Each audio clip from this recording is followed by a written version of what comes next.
everyone, and welcome back to the channel. This is the Darklight Emissary, and today's video is going to cover Holy Terra itself, and the horrors and mysteries that lie in its depths. And this is going to be a pretty fun topic. If you don't know anything about Terra other than the fact that it's the site of the Golden Throne of the Emperor, it's got much more going on there than just that, even if that's the most important thing that is there, along with the Astronomicon, which is what is used to navigate the stars with. So, just to start this off, if you're new, welcome. If you're new to the lore, especially welcome to you. If you're not new to the lore, also welcome to you, and welcome back to those of you who have been here now for a little while. I know a few of you have been here since the beginning, and I really appreciate the support, and I love making these videos for you. And so, if you are new here, I invite you to subscribe. As of the time of this video, we are closing in on the first 1,000 subscribers of this channel. And while I'm not looking to necessarily make a career out of this channel or see any like mega success, it's basically a passion project for me because I just love this universe and the lore. I have for the last about 20 something years of my life. That being said, it's really cool to see the growth because my ultimate goal with this channel is to create a community of people who love the lore, and that's really my main goal. I'm not in this for money, I have a job, things like that.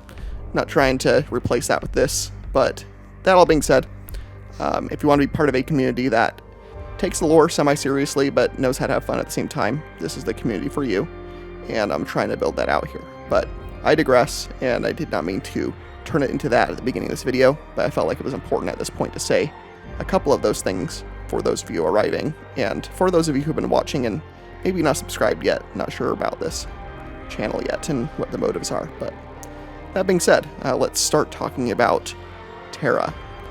So, as many of you probably know, Holy Terra is the Earth. It's where we live right now, but aged, another 40,000 years into our future, basically. And it is, as of the current era, a very decrepit, ancient, bitter old place is some of the best descriptors I can give it. And Terra is still the holder of some of the biggest secrets in the entire setting. The origins of the Golden Throne, not completely known. The origins of the Emperor, suspected to be some things more solidly these days, but still, he's kind of a mystery too that showed up on the Earth early on. And then, now, in the depths of Terra, there are vaults and cells and ancient archives and labyrinths and just all kinds of esoteric things about this planet that have been mentioned, touched on, and sometimes delved into in some recent novels, but a lot of it's still just background lore, and it's really interesting. So, to kind of start with a focus on this, I want to cover first, we can talk about the obvious things for a minute, like the Golden Throne and the God Emperor of Mankind being on that throne are the centerpiece of Terra at this point. And the throne itself is a mystery. We know the Emperor found it on Earth, and then he augmented it and created some elements that supplemented its power, but the Emperor did not create the Golden Throne itself. He found it on Earth. Who built it on Earth? We don't know for sure. It's speculated that it showed up during the Dark Age of technology, but whether it was made by the humans of the Dark Age era, we do not know. So it can be something the Old Ones made. It could be something the Catan made, or the Necrons.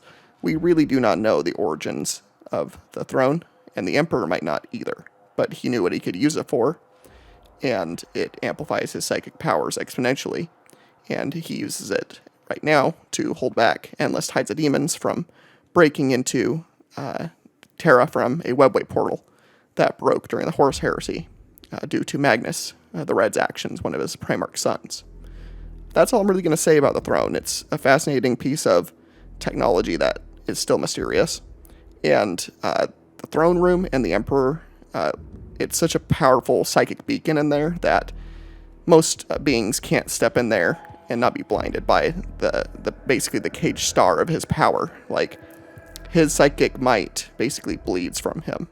And to step in that room is to possibly court death just by being there. That's how dangerous this room is alone. and his guardians, the Adeptus Custodes, the ones that stand guard closest to the throne, end up with their armor scorched black. So I mean, it's just this area of Terra alone. The centerpiece of Terra is a place that could kill you, and it's not necessarily trying to, but just goes to show where we're going to go else with this very angry world. If anything, Terra kind of represents a microcosm of the Imperium itself, being the heart of the Imperium, where the government is centralized with the High Lords of Terra, where all authority comes from is rooted back to the Emperor and the High Lords. So on this planet is all the government buildings too, that like represent the entire fabric of the entire empire. And then the personalities and the personality of the world and the state of the world itself, all is kind of like a representation of an extrapolation to how the rest of the Imperium is as well. And let's just say for Terra itself, the scars of the heresy era run deep and never healed. And if Terra was a person, it would be a very scarified, very soul-damaged person with a very bitter chip on their shoulder and a very large axe to grind against its traitorous brethren.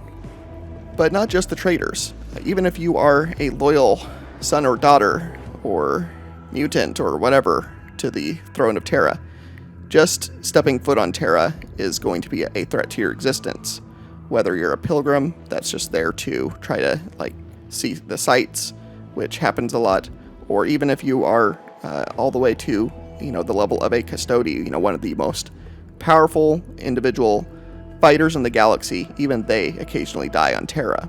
Not necessarily because of Terra itself, but because of the events surrounding it being such a target for xenospecies, chaos, all the enemies of the Imperium.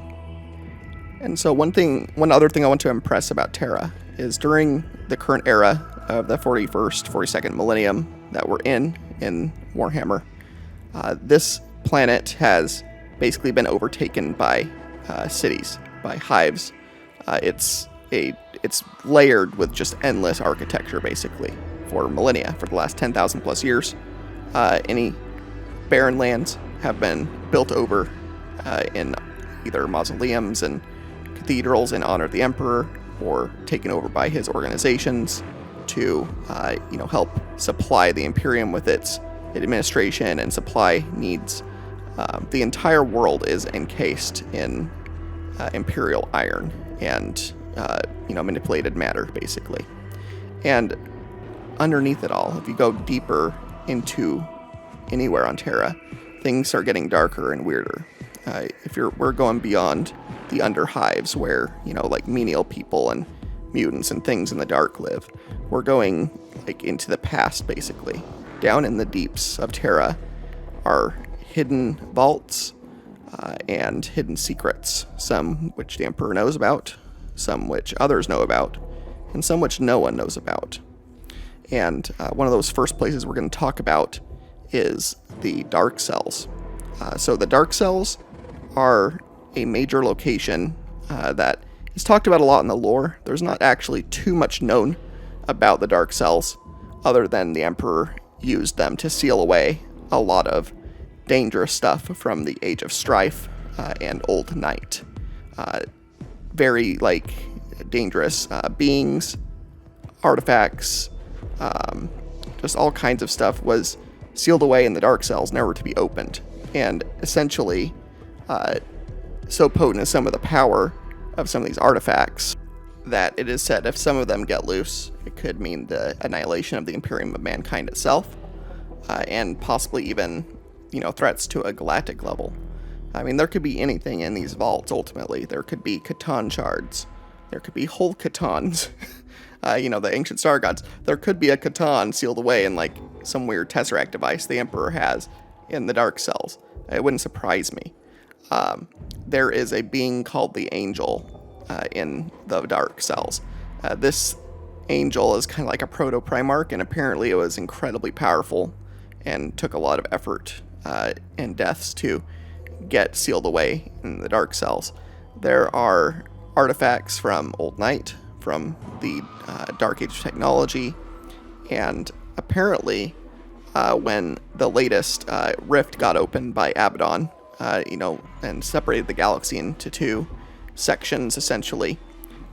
Some of these devices and beings actually got flung across the galaxy, kind of like how the Primarchs got flung back during, the right before the Great Crusade essentially happened. And so, important it is to get these back that the Adeptus Custodes that run these cells have actually left Terra on missions to reclaim them. And they basically will not stop until they reclaim whatever was lost, such as the danger of these artifacts to not only the Imperium, and maybe the Emperor, because the Custodes don't really act unless they feel like the Emperor is threatened, since they are loyal to him alone. So maybe some of these beings have a personal vendetta against the Emperor, and the Custodes know that, and they're doing whatever they can to, of course, safeguard the Emperor, so they have to go seek these out. And speaking of the Custodes, so Adeptus Custodes are basically, they're a very secretive organization. Not much is known about their creation. Not much is known about them in general, other than their ability to fight is superlative and sometimes compared to even Primarch level at times.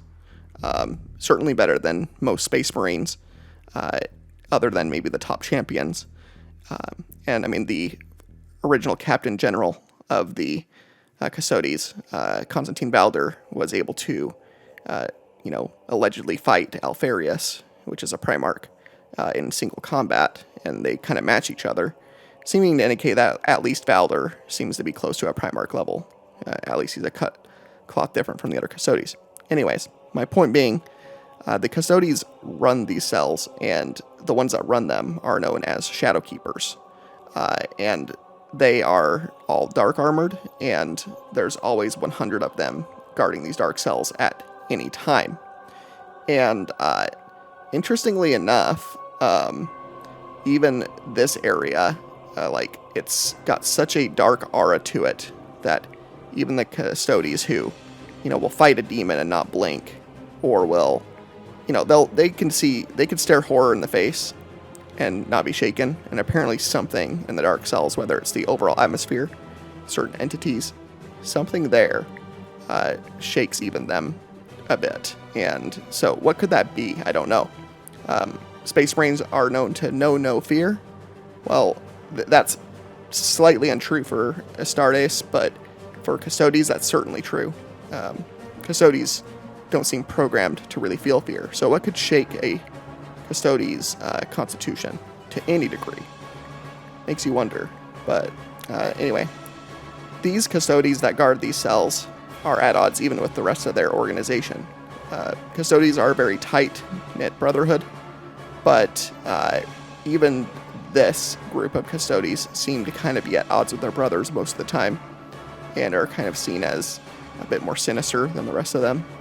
I remember during one of the Siege novels, some of these Shadowkeepers were confronting another Custodian. There just seemed to be like a general hostility between all three of them in this discussion. And while you'll see Custodes in the lore often debate each other, and sometimes even really disagree with each other, you don't really get the idea that they fight each other often, if at all. But in this situation, it felt like they might come to blows, which was just kind of interesting. So, very sinister, this whole thing with the vaults. What exactly is in there is anyone's guess. There could be really anything from the Dark Age of technology. There's probably AI, machine men, the men of iron, the men of gold. There could be specimens of them in there. We really don't know. And we also don't know if these dark cells were created by the Emperor even. Maybe the Emperor discovered this place and augmented it and added to it. That's something that the Emperor did a lot with things on Terra. He didn't create some of the things he used. He found them and then made them better or improved upon them, or simply just used them as is. And the dark cells could be much older than we think.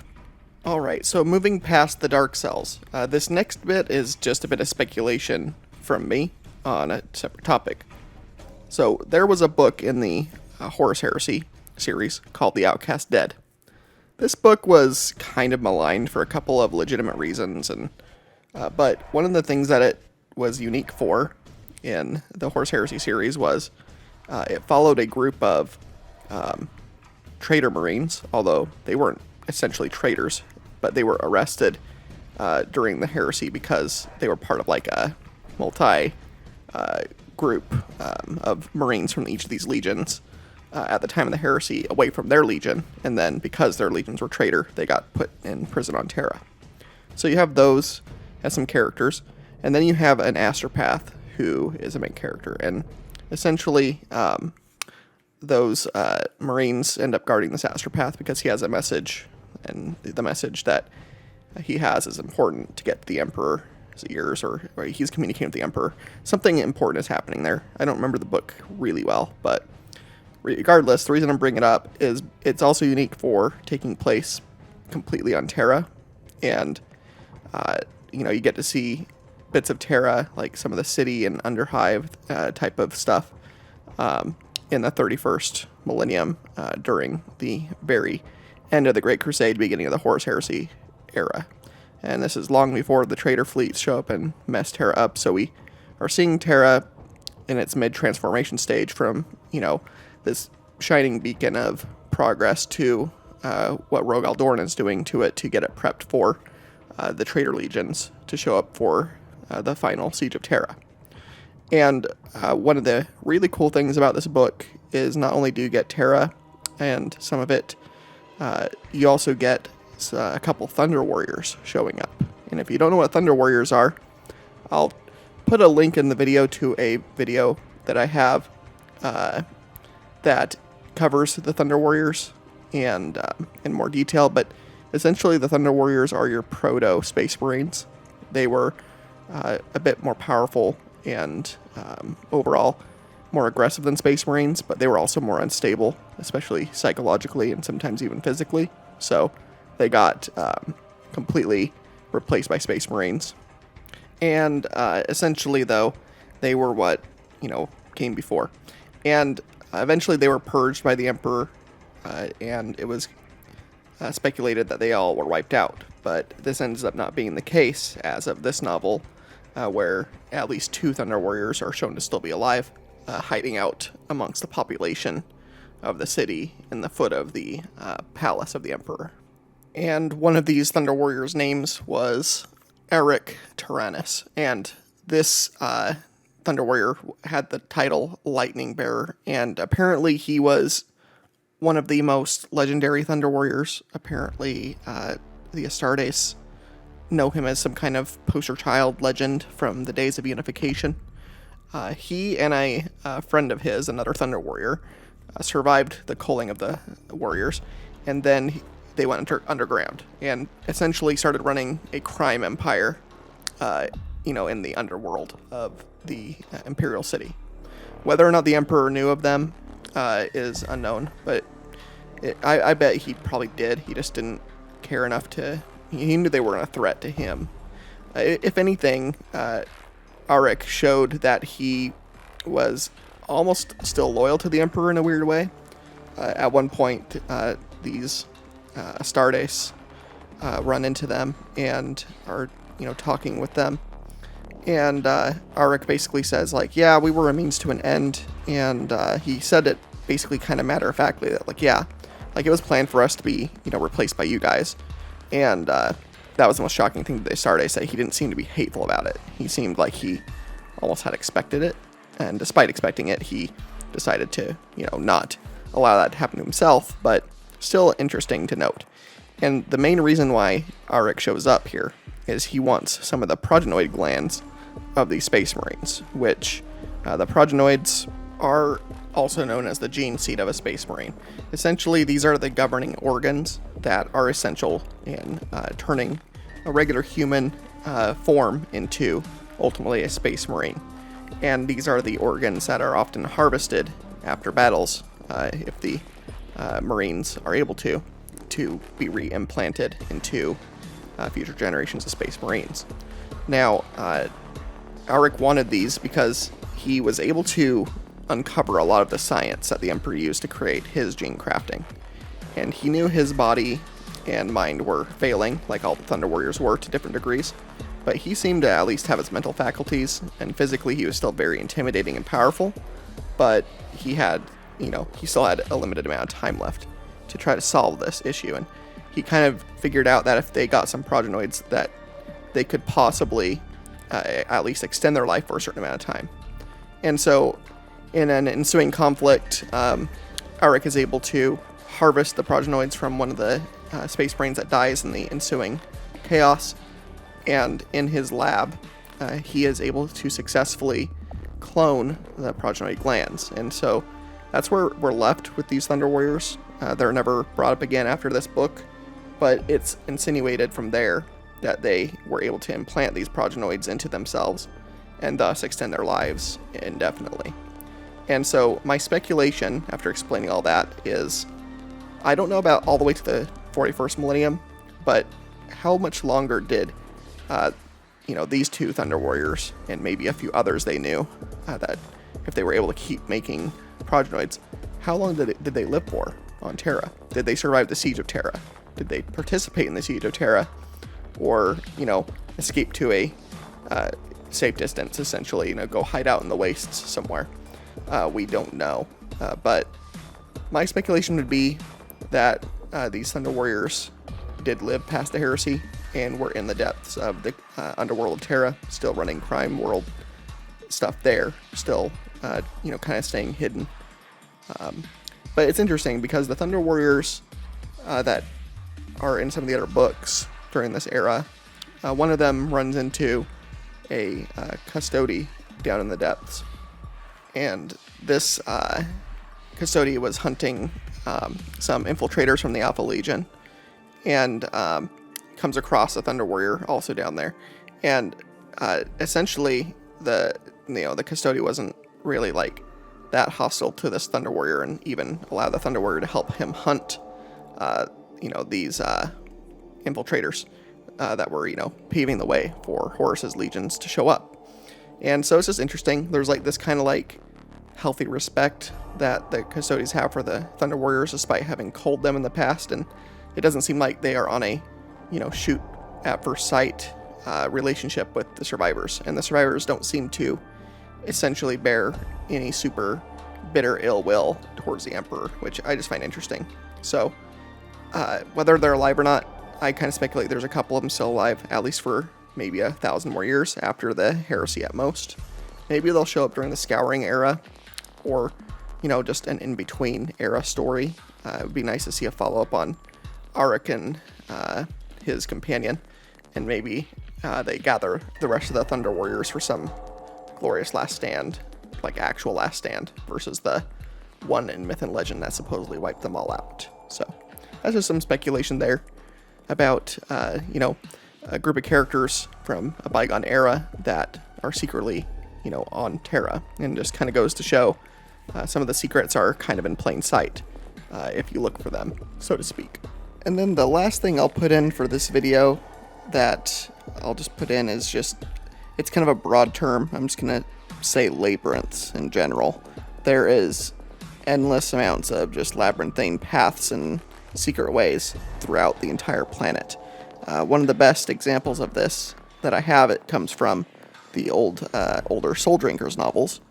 In the first book of that trilogy of books, there's more than a trilogy now, I believe. I think there's more like 6 books for the Soul Drinkers. But anyway, the very first book for the Soul Drinkers, in it has a time where the Soul Drinkers are finally declared traitor by the Imperium. And as a result of that, there is a team of people on Terra that are tasked with going into the Terran archives and finding any information they can on the Soul Drinkers to erase it from any Imperial records, since they are now declared traitors. And it was interesting because they go into these archives, and the archives are not digital at all. It's actually it's literally entire maze worths of books stacked everywhere. Just endless books, and these people have to be in environment suits to even breathe in the area. There's so much particulate from decaying book matter and other things just stacked in this area that they can't even breathe the normal air there. And eventually they find a book belonging to the Soul Drinkers. It has like the chalice of the Soul Drinkers. And they just used flamethrowers they brought with them to burn down an entire swath of this labyrinth. And so who knows what went up in all that information other than just any books about the Soul Drinkers. But it just goes to show just how brutal, even in memory deletion, the Imperium is. And it just, like, the amount of information that is just buried in endless mazes of books stacked to the ceiling. You know, like, this labyrinth sounded like something that was so extreme that it would make, you know, Zench blink twice looking at it. And, you know, Zench probably has some endless book mazes too, but apparently the Emperor was trying to one-up him with this huge labyrinth of books and archived materials. So there's things like that. Like, you could literally find yourself down in the Warrens of Terra and end up in a giant forgotten library. And unless you have an environment suit, you know, the air could kill you from breathing it. But then on top of that, even if you have an environment suit, if you don't know where you're going in that labyrinth, you could just end up lost forever in a whole bunch of empty, forgotten archives in the depths of Terra. So that's really the last thing I'm going to cover in this video for this. This video could go on for a while, but I'm finding that around 30 minutes is the max that people kind of want to watch right now. Longer form content might pick up a little bit later on, but quite honestly, there's quite a few things about Terra that we could speculate on and talk about, but really I just want to kind of point out how interesting it is. It's a very mysterious world for being kind of one of the most, you know, central places in the Imperium, and one of the most talked about places too. And a lot of stuff is kind of left to mystery and speculation for us to wonder and think about. So if you have a comment on what you like about Terra, or if you have a secret that I didn't go over, or a mystery, leave it in the comments. We can discuss it. I might do another video of this going into more detail about some of the other myths or legends about Terra. But these are some of the main ones that I could think of right now. So if you like this video, please subscribe if you have not already. Again, we are really close to 1,000 subscribers, and it would be a really cool milestone to reach that. Leave a like if you'd like, and of course leave a comment if you want to discuss anything with me or with the community. And as always, I hope you have a great day or night wherever you are, and I will see you in the next video. Thanks for your time.